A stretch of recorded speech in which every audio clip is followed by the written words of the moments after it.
I want to say April is when we officially opened this side. Um, we do have, we just changed a lot of the way we present our services. Um, some of you who are familiar with the agency, uh, back a couple months ago, our focus was we had an immigration legal services, the help center, and community outreach. Because of the shift, actually ended up shifting a lot of our stuff. So now, instead of programming and services, we call it areas of impact. And we have three of them. So you either got this one, and there should be another flyer coming around that's multilingual. Um, our mission and our vision did not change. It's how we present what we do that has changed. And we have three areas of impact. We have workforce and economic development. So in there, we put in individuals who are either applying for a work authorization or they're renewing their work authorization. It is part of that workforce and economic development. The other side, when we look at the 5 determinants of social health, it includes access to healthcare, access to food and nutrition, access to employment, and access to housing, and then legal and documentation. So Oli, who is our client advocate, she was doing a lot of the helping individuals apply for work. One of the things that we realized, 98% of the jobs in Grand Island are now online. There is hardly any paper applications anymore. So it did complicate when we were trying to help individuals apply for jobs. We realized that they're going to have most jobs now or employment ask for a resume. So then one of the hurdles became that if the individual didn't know how to utilize the computer or wasn't computer literate, then we were struggling to help them build a resume for them. The other part that we realized is when we were looking at building that resume, some of them didn't have a better understanding or a grasp on their hard and soft skills. So we developed a whole class and workshop that's 4 weeks long to help individuals rather than doing one individual at a time, because it started creating, it would take about 6 to 8 hours to help one individual apply for one job. So what we did is we created a workshop. The individuals can go through job seekers for 4 weeks. And they come in, they do this workshop, they get their little booklet that they get to take with them, and are able to seek employment. Right now, we had one workshop already in Spanish. We had 9 people go through it. Out of those 9 people, 3 of them completed the whole course. 6 of them got jobs, so they were unable to complete the course, which when we look at those numbers, it is outstanding, like how the program has already impacted their life. We are part of the Creative District. We're one of the partners. So the Creative District encompasses both Railside and 4th Street. We are also part of the 4th Street BID, the Business Improvement District. And with those 2 districts, we're helping that not only the workforce, but that economic development and pushing some of the businesses here on the district to grow. I know one of the big things that's happening right now is we have lights all over from the district, from all the way from Eddy, all the way past Sycamore. So here in the next week and a half, all 4th Street will now be completely lit up. I told the businesses, I'm like, there's no reason why you shouldn't be open past 6. The other part is that community development and investment. Here, when we look at, as individuals go through the immigration process, they become more invested into their community when we look at obtaining a green card. So in here, individuals that either qualify for a green card, that need to renew it, they can come to us and we can help them. Or if they're looking for citizenship to apply, they can come in. That, when we look at citizenship, that includes the N400, which is a citizenship application. We also do N648, so individuals that have a disability and are unable to learn the civic questions, or because of their age, they're unable to take the test in English and do any of that, we're able to help. Unfortunately, for that piece, we only take 5 clients a year because it is a huge expense, not only for the time that our staff member puts in, but everything that we need to do, because we have to have a counselor basically give us a medical waiver of why this individual can't take the test in English, or why this individual verify their disability. The other part say that the parents became a U.S. citizen. Kids 18 years or younger automatically acquire that citizenship. So then we help kids obtain their citizenship if their parents became a U.S. citizen. So when we look at citizenship and residency, those are the other two pieces that we do. And then we have the Client Help Center. So when we look at community development and investment, we also have to be able to provide resources to our community that tackle those 5 determinants of social health. One of the other things that we're doing is we're thinking outside of the box when we look at how we're providing assistance. Yes, can we find resources and say, here's a food box for you? But then we have to look at sustainability. How long are we going to be able to provide those food boxes? So one of the things that we've did when we look at both the Help Center and the Learning Center is we partnered up with 5 agencies. It's MC, Crossroads Mission, UNL Extension, Raising Nebraska, and missing one. I'll think about it. But one of the classes when we thought about how do we help individuals without just providing a food box, and the sustainability piece is we have a class called Cooking Outside the Box.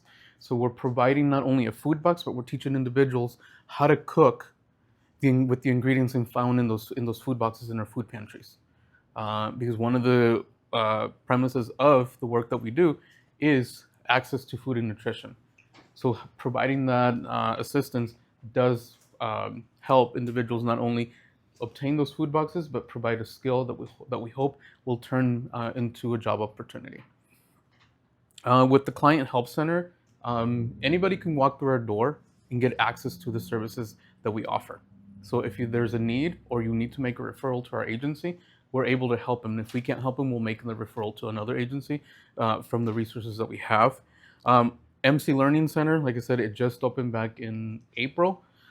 Here, we've partnered up with other agencies across not only Grand Island, but across the state to bring programming. One of the things that we're doing with the partnership with the BID, we're offering and hosting classes. So it's called Business Mondays.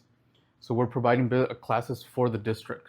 And we did that back in May, and then we're doing another one here at the end of September into October. That's going to be called Your Business in the City.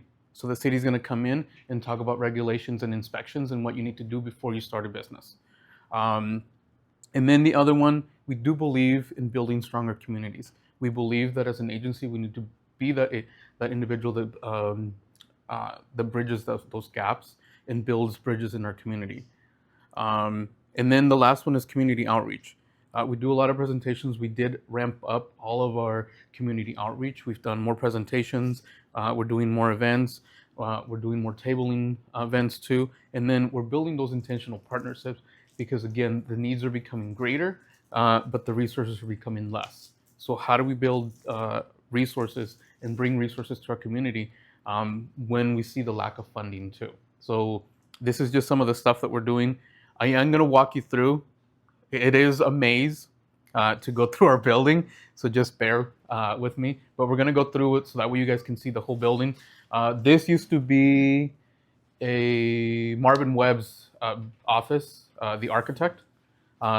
This became available early January, and this was supposed to be our addition in capacity for immigration legal services.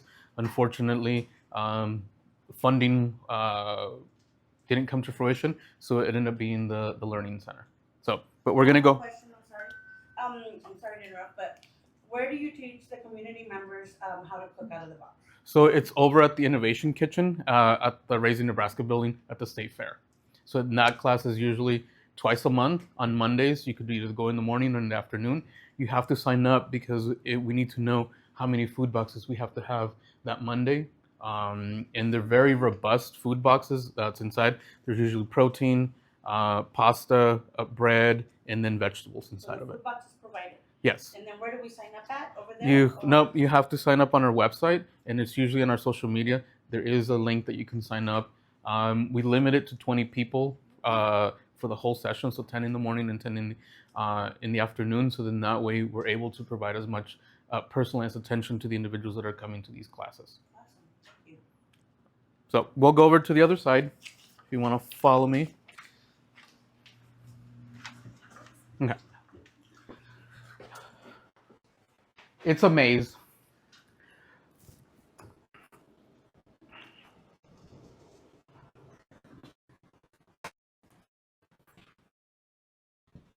Yeah, so you just want to filter that, fill in this way. Yeah. Then that way you guys can exit out of here. So this side is multicultural. The other side is the learning center.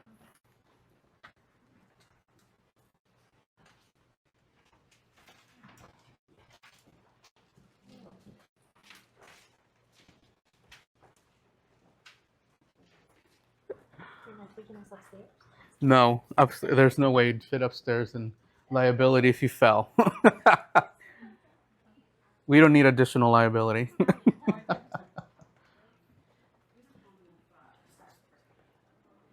there could be something that we could be maybe with our students. Yes. So this side would be the actual multicultural office. So on this side is where we provide all the services. On the other side, we provide all the programming for all of our classes. So in here, again, an individual can walk in if they need assistance. They usually get help by the service coordinator, and then from there it gets filtered into either the client help center or our immigration legal services. Right now, one of the biggest challenges that we're facing is providing family safety planning that includes parental delegation, the delegation of parental rights, and then planning for in case somebody gets detained by ICE. That has been one of the biggest challenges. We are offering, this orange folder inside that will find valuable materials, and every month we're trying to have either sip and serve or lunch and learn or lunch and serve where individuals can help us put these folders together. And like I said, inside this has a bunch of information like attorneys that we would recommend, information for the consulates, the delegation of parental rights that has to be signed every 6 months. If they wanted an extended one, it has to go through the courts. So like I said, this is available to the community. There is several agencies that have it available. They do have a sign on their door that they offer this. Anybody can come in, ask for it, no questions asked, and if they need additional help, then we'll provide that support. We've also been doing notary clinics to be able to notarize the documents that are inside the folder.